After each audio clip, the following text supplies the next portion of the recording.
2023 Rugby World Cup final takes place this Saturday in France, where two three-time world champion sides, the Springboks as well as the All Blacks, will battle it out for the Webb Ellis Trophy. South Africa defeated England to reach the final, while New Zealand saw off Argentina in the semi-final. The two sides have their sights set on a record-setting win in Paris as they target a fourth World Cup crown. Now, for more on this, we're joined live from Paris by eNCA reporter Justin Ford. A very good afternoon to you, Justin. I can tell you here at home, the energy, the atmosphere is electric. Everybody's in a positive mood. Everybody's getting along. There's no load shedding. How are things looking over there in the streets of Paris?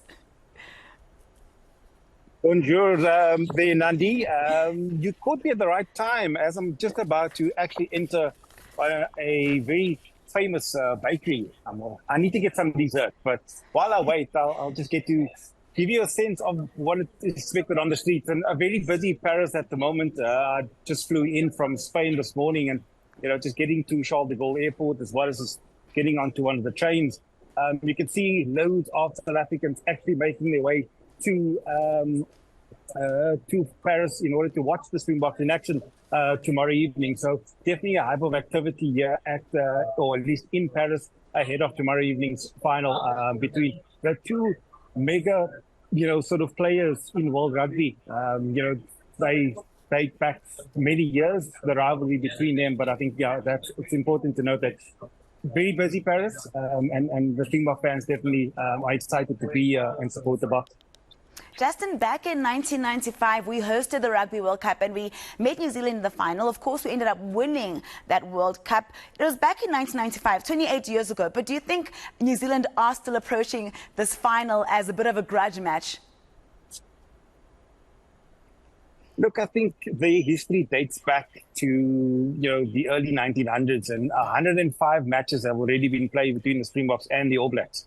And I think, history will count for nothing when they face each other tomorrow evening. The two teams, just 1 second for me, Nandi. As I said, I'm here to order my dessert. Go ahead. Bonjour. Go ahead. The chocolate cronut cruffin, please. It's the best €3.10 you'll ever spend in your life, Nandi, I promise you. If I can just show you, that's right over there, the magic. But back to rugby action. So, as mentioned, the history between the Springboks and the All Blacks, it's massive. And I think that's what we need to look at. Here we go, €3.10. And they, without a doubt, will not have to worry about any matches in the past.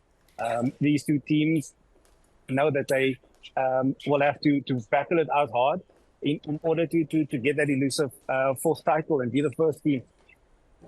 Actually, to be the first team to claim for Rugby World Cup title. So, again, as said, history will count for nothing. That 1995 Rugby World Cup victory, even a match against the All Blacks at Twickenham, where the Springboks got the better of the All Blacks. That in itself won't matter. Yes, Vasily Rasmus is gone and Jacques Ninaber have gone with the same setup when it comes to the 7-1 split on the bench. And they will have to believe in their team. They've had two tough matches, the quarter-final as well as the semi-final. It wasn't easy. It wasn't easy on them. It wasn't easy on the South African fans, But with that being said, I think they'll trust in their team moving forward in the hope to claim that fourth one. Justin, I'm disappointed that you didn't order your lunch in French. I mean, you greeted me bonjour, but then when it's time to order your lunch, you reverted back to English. I expect you to do a lot better than that. But anyway, let's stick with... we start with basics. Okay, let me not be so hard on you. Basics first. So let's carry on, Justin. I want to talk about the warm-up match that we played against New Zealand. Just before the World Cup began, I remember when I was watching that warm-up match, I said, why would we play such a big match? It seems like it's a final, and lo and behold, it is going to be a final. We beat them 35-7. It was a record. Does that match hold any bearing going into tomorrow? Look, I think subliminally the Springboks will look at that match, knowing that they approach this final with that same mindset. And when I say mindset, it's the same formation in their 23-man squad with the 7-1 split on the bench. So with that being said, they will hope that stands them in good stead. The All Blacks, on the other hand, will prepare a lot better for that. that match, I think, it's done and dusted. The World Cup has happened. The All Blacks lost to France in the opening match, and that wasn't a happy time for them. But they've slowly but surely gone about their business, and I think that's what's important to note, that the All Blacks have built up, some momentum ahead of this final, and I think that's going to be key for them.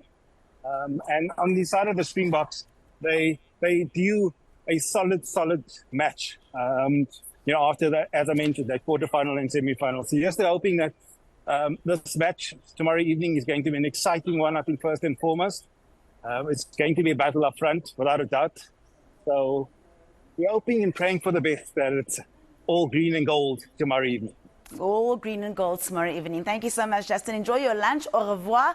That was eNCA reporter Justin Ford joining us live from Paris ahead of the Rugby World Cup final tomorrow. Also, by the way, later today, England take on Argentina in a third-place playoff.